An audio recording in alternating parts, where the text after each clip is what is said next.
Got a great question yesterday that I just had to answer on today's show. Ralph, I get that investing can grow money, but the risk makes me nervous. How do I know how much risk is right for me? What a great question. Question I hear at least once or twice a week. And it's a question I want to answer today because maybe you're listening or you're watching right now and you're wondering that very same thing.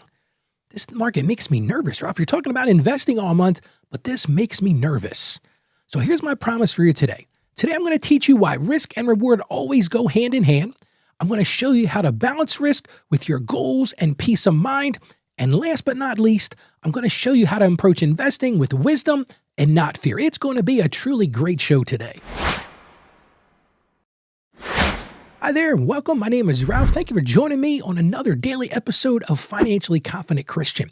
Now, if you missed yesterday's episode, we talked about how investing is not just for the rich, and you could start with as little as $25. So if you missed yesterday's show or you missed any of our shows in this series, you can find all of our shows at our website. That's financiallyconfidentchristian.com.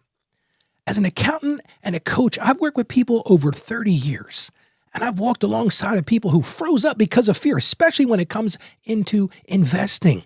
Then I've also worked with people, man, they just jumped in the pool completely recklessly, kind of like we talked about yesterday. Are they throwing that money in the market as a gamble? And here's a brutal truth. In my experience, neither of those extremes really works. It's all about finding balance. When you can find that balance, that's when confidence grows. And that's really the big takeaway from today's show. Let's talk about how to find that balance, because once you find that balance, you truly can have peace in investing. I'll tell you about a young couple that I work with. They came in and sat down with me. They were really getting themselves started in life. They had just gotten married, and they said, Ralph, we really want to get some ideas for investing. And I said, that's great. I'm so happy that you're energetic about that.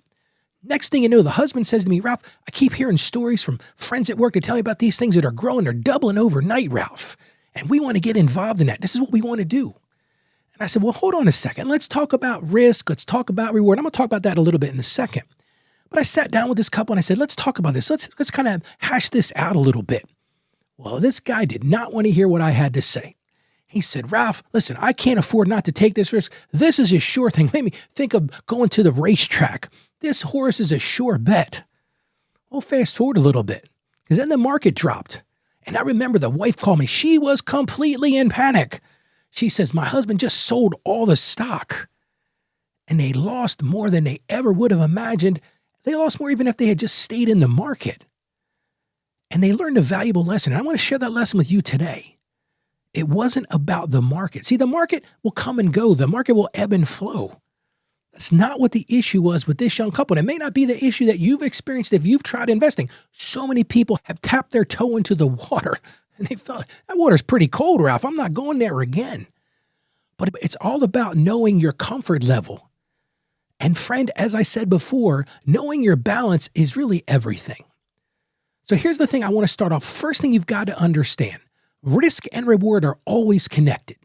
That is just a truism of investments. If there's low risk, there's going to be low reward. Think of savings accounts. There is absolutely zero risk. Now, of course, there's the risk that your bank could go under if you got more than a certain amount of money. But generally, there's no risk. Same thing with government bonds. Most people think that the United States is going to continue on. So government bonds have low risk. But the problem with that is they also have low reward. Well, the opposite is true as well. If you want to take high risk, sure, there's a potential, and I use the word potential because we got to be careful about this. When you take that high risk, there is a potential for higher rewards. And think stocks, think real estate, speculative real estate investments, or business ventures. But here's the brutal truth we got to start with. You can't separate the two. There are no low risk, great reward, or high risk, low reward things. They just don't exist. So you got to start off with that basic understanding. Those two go hand in hand. Low risk, low reward, high risk, high reward. You may be saying, okay, how do I make a decision? Well, here's the thing I want to tell you right now. So many people think, well, I'm going to go listen to this financial guru because he's going to have the right answer. Well, guess what? I've been doing this for 30 years, and I wish I could tell you this, but there is no one right answer.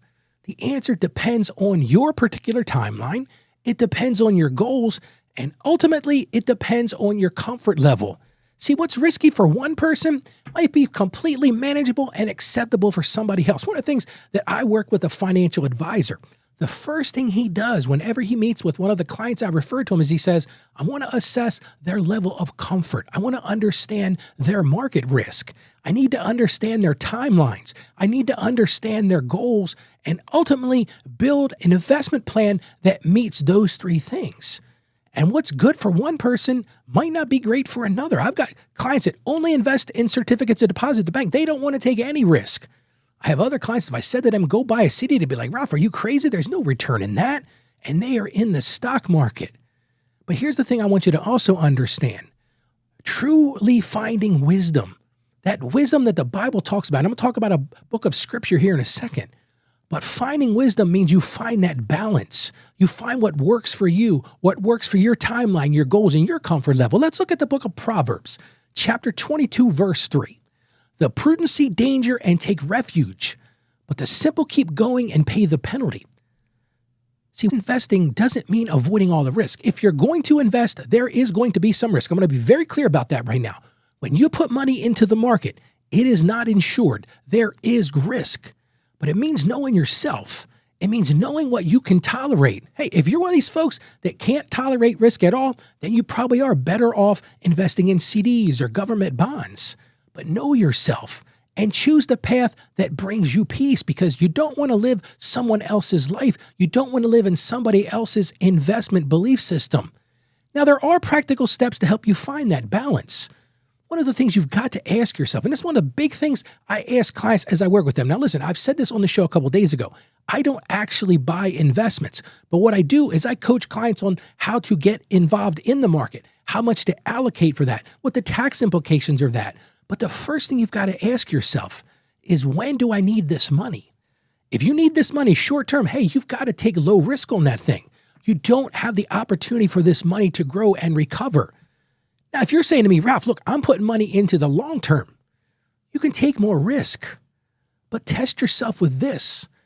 Ask yourself if a 10% drop would keep you up at night.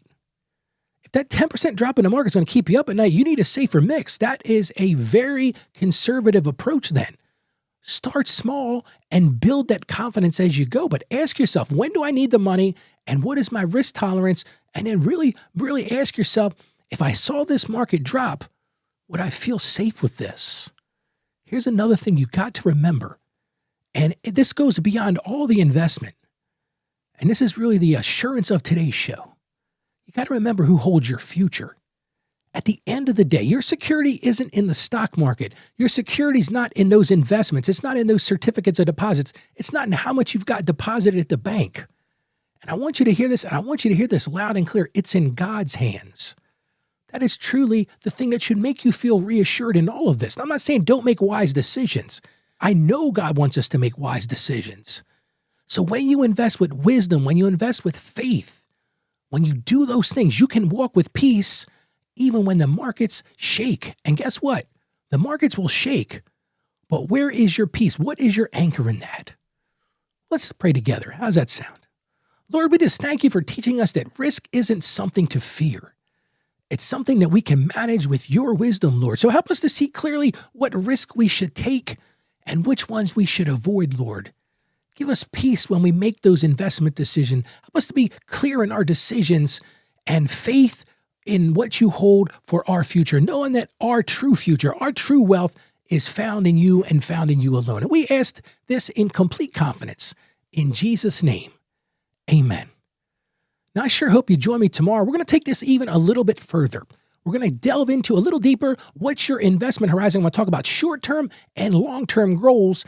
And then I'm going to talk about how you can check your timeline and shape the way you want to invest, because that's going to be a really important point. Once you've made that decision, hey, I'm going to get in the market. I realize it's not just for rich people. I'm going to put my toe in the water. But then we really need to get into that short-term versus long-term goal. So make sure you don't miss tomorrow's show. And if risk is keeping you frozen, I would love to give you a copy of my free book. It's called How to Become a Financially Confident Christian. I wrote this book. It was a passion of mine. I took 30 years of working with people just like you and seeing that fear, seeing that financial shame they lived in and helping them build confidence. And I would sure like to give you a free copy, a downloadable copy. You can go right to my website and get that. That's at financiallyconfidentchristian.com. financiallyconfidentchristian.com/becoming. Go there and put your email address in and download a copy of the book. Again, that's at financiallyconfidentchristian.com/becoming. It's my gift to you because here's the truth. Confidence comes from truth, and the truth will set you free. So go today and be that financially confident Christian that I know you can be. I truly believe in you. Believe in yourself. And more importantly than any of those things, God believes in you. Stay financially savvy. God bless you, and you have a great day today.